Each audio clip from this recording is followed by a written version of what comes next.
सर्वांना श्री स्वामी समर्थ.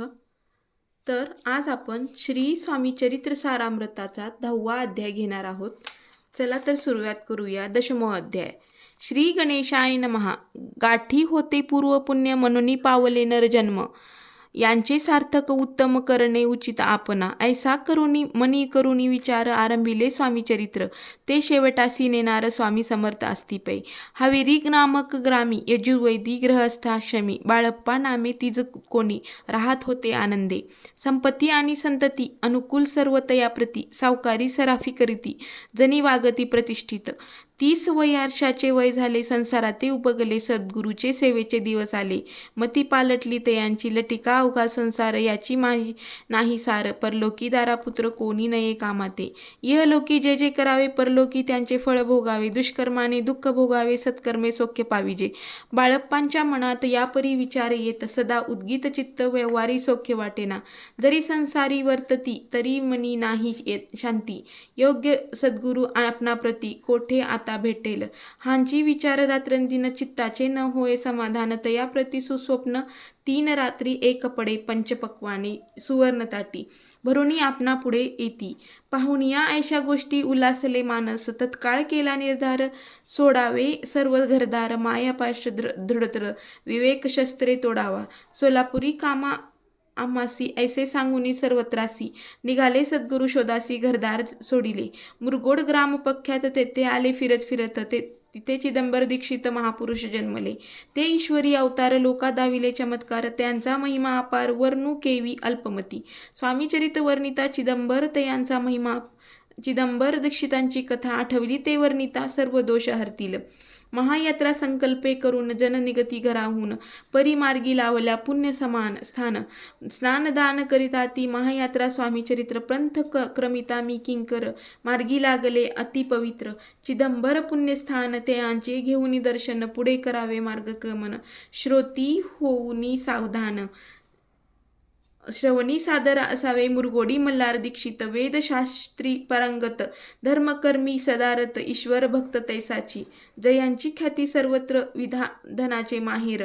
आलिप्तपणे संसार करोनी काळ क्रमितांती, परितया नाही संतती म्हणून या उद्गीत चित्ती. मग शिवाराधना करीती कामना चित्ती धरुनी. 12 वर्ष अनुष्ठान केले शंकराचे पूजन, सदाशिव प्रसन्न होऊन वर देत तयांसी. तुझी भक्ती पाहून संतुष्ट झाले माझे मन, मीच तुझा पुत्र होऊन भरवसा पूर्ण असावा. ऐकून या वरासी आनंदले मानसी, मारता सांगता कांतेसी तेही चिंती तोषली. तियेसी झाले गर्भधारणा, आनंदले उभयंतांचे मन. जो साक्षात उमार रमण तिच्या उदरी राहिला, अनंत ब्रह्मांड ज्यांचे उदरी इच्छा मात्रे घरी मोडी. तो परमात्रा त्रिपुरारी गर्भवास भोगित, 9 मास भरता पूर्ण कांता प्रसवली पुत्ररत्न. मल्हारा दीक्षिते आनंदन संसार केले यथाविध. चिदंबर नामाभिमान ठेविले तया लागून, शुक्ल पक्षीय शशी समान वाळ वाढू लागले. प्रत्यक्ष शंकर अवतरला, करू लागला बाललीला. पाहुनी जननी जनकाला कौतुक अत्यंत वाटेसे. पुढे केले मौंजी बंधन, वेदशास्त्री झाले निपुण. निघंट शिक्षा व्याकरण काव्य ग्रंथ पडविले. एकदा यजमानाचे घरी व्रत होते गजकौरी, चिदंबर तया अवसरी पूजो लागी आणिले. मुक्तिकेचा गज करून पूजा करीती यजमान, यथाविधी सर्व पूजन दीक्षित तयांसी सांगाती. प्राणप्रतिष्ठा मंत्र म्हणता गजासी प्राण येऊनी तता, चालू लागला हे पाहता विस्मित झाले यजमान. बाळपणी ऐसी कृती पाहुनी सर्व आश्चर्य करीती. हे ईश्वर अवतार म्हणती सर्वत्र प्रख्याती पसरली. ऐसा लीला अपार दाखवती चिदंबर प्रत्यक्ष, जे का शंकर जग दुद्धाराय अवतरले. ऐसा पुढे प्रौढप्राणी यज्ञ केला दीक्षितांनी, सर्व सामुग्री मिळवून द्रव्य बहुत खर्चिले. तया समयी एके दिनी ब्राह्मण बैसले भोजनी, तूप गेले सरोनी दीक्षितांते समजले. जले भरले होते घट तयांसी लाविता अमृत हस्त, ते घृत झाले समस्त आश्चर्य करीती सर्वजन. तेव्हा पुणे शहरा माझी पेशवे होते रावभाजी, एके समयी ते सहजी दर्शनाते पातले. अनन्याने राज्य करीत दुसऱ्यांचे द्रव्य हरित. यामुळे जन झाले त्रस्त, दाद त्यांची लागेना. त्यांनी हे ऐकून मुरमोडी आले धावून, म्हणती दीक्षितांशी सांगून दाद आपुली लावावी. रावबाजींसी वृत्तांत कर्णोपकर्णी झाला श्रुत, म्हणती जे सांगतील दीक्षित ते अमान्य करवेन. मग दीक्षितांशी निरोप पाठविला, आम्ही येतो दर्शनाला, परी आपण आम्हाला त्वरित निरोप देईजे. ऐसा सांगता दीक्षिताप्रती तया वेळी काय बोलती, आता पालटली तुझी मती, त्वरित मागसी निरोप. कौपला तुझवरी ईश्वर जाईल राज्यलक्ष्मी सर्व, वचनी ठेवी निर्धार निरोप तुझ दिला तसे. सिद्धवाक्य सत्य झाले, रावबाजींचे राज्य गेले, ब्रह्मवर्ती राहिले. परतंत्र जन्मवरी एके समयी अक्कलकोटी दीक्षितांच्या निघाल्या गोष्टी. तेव्हा बोलले स्वामी येती, आम्ही ते जाणतो. यज्ञ समारंभाचे अवसरी आम्ही होतो त्यांच्या घरी. तूप वाढण्याची कामगिरी आम्हाकडे ते होती. लीला विग्रही श्री स्वामी जयांचे आगमन त्रिभुवनी. ते दीक्षितांच्या सदनी असतील नवल नसेची. महासिद्ध दीक्षित त्यांचे वर्णिली अल्पव्रत. मुरगोडी बाळप्पा येत पुण्यस्थान जाणोनी. तेथे ऐकिला वृत्तांत अक्कलकोटी स्वामी समर्थ. भक्तजन तारणार्थ येती रूपे प्रकटले. अमृता समान रसाळ कथा ऐकता पावन श्रोता वक्ता. करोनिया एकाग्रचित्त अवधान द्यावे श्रोते हो. पुढे अध्यायनी कथन बाळप्पा करील जपध्यान. त्यांची भक्ती देखून स्वामी कृपा करतील. भक्तजनांची माऊली अक्कलकोटी प्रकटली. सदा कृपेची सावली आमावरी करवते. मागणे हेची स्वामी प्रती दृढ इच्छा माझे चित्ती. शंकराची प्रेमळ प्रीती दास विष्णुवरी अस. इति श्री स्वामी चरित्र सारामृत. नाना प्रकट कथा संमत. सदा परिसोत प्रेमळ भक्त. दशमाध्याय गोडहा. श्री स्वामी राजार्पणमस्तु. शुभम भवतु श्रीरस्तु. श्री स्वामी समर्थ.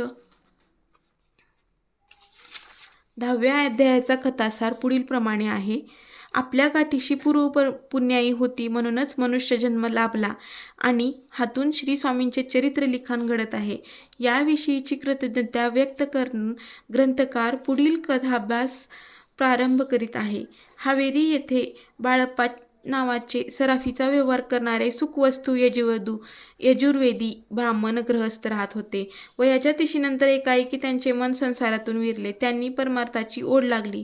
त्यांचे मन प्रपंचात रमेना. प्रपंच क्षणभंगूर असून त्यातील सुखसौख्यामागे धावण्यापेक्षा शाश्वत मुक्तिदायक परमार्थाकडे वळण्याचा निश्चय त्यांनी केला. एका रात्री स्वप्नदृष्टांतामध्ये अनुकूल संकेत मिळताच बाळप्पांनी सोलापुरात जातो असे कारण देऊन घरातून घरदार सोडले आणि सद्गुरूच्या शोधात ते बाहेर पडले. मजल दर मजल करीत ते मुरगोड या क्षेत्री येऊन पोहोचले. मुरगोड येथे पूर्वी चिदंबर दीक्षित नावाचे सुप्रसिद्ध महापुरुष होऊन गेले. त्यांचा पूर्वपरिचय करून देताना ग्रंथकार सांगतात की मुरगोड येथे मल्हार दीक्षित नावाचे वेदशास्त्रात पारंगत असे ईश्वरभक्त ब्राह्मण गृहस्थ राहत होते. पोटी संतती नाही म्हणून उदास झालेल्या मल्हार दीक्षितांनी श्री शंकराचे 12 वर्ष तप केले. तेव्हा त्यांना शिवप्रसादामुळे पुत्ररत्न प्राप्त झाले. साक्षात श्रीशंकर मल्हार पत्नीच्या पोटी जन्म घेते झाले. या बालकाने 8व्या वर्षी मातीच्या हत्तीला जिवंत करून आपले देवत्व सिद्ध केले. त्यांच्याशी दुर्व्यवहार करणाऱ्या रावबाजी पेशव्यांचे राज्य लयाला गेले. या चिदंबर सुतपुरुषांनी केलेल्या महायज्ञ सोहळ्यात आपण तूप वाढण्याचे काम केले असे खुद्द श्री स्वामींनी कथन केले होते. अशा या पावन पुण्यशाली मुरगोड क्षेत्रातील चिदंबर दीक्षिताच्या भूमीत बाळप्पा दाखल झाले. श्री स्वामी समर्थ. अशा प्रकारे 10वा अध्याय आपला संपलेला आहे. श्री स्वामी चरित्राचा 10व्या अध्याय इथं पूर्ण केलेला आहे. सर्वांना श्री स्वामी समर्थ.